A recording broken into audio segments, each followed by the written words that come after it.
কিয়ামতের উল্লেখযোগ্য কিছু আলামত।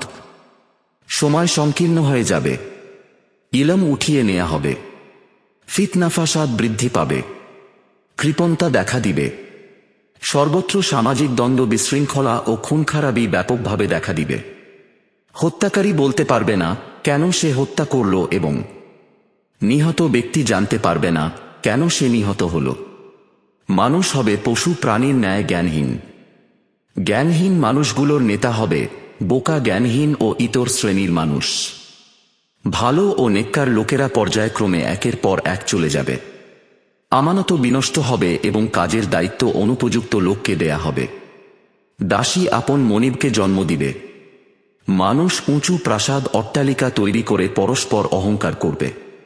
প্রায় 30 জন মিথ্যাবাদী নিজেকে নবী বলে দাবি করবে। ভূমিকম্প বেড়ে যাবে। মানুষের অর্থ সম্পদ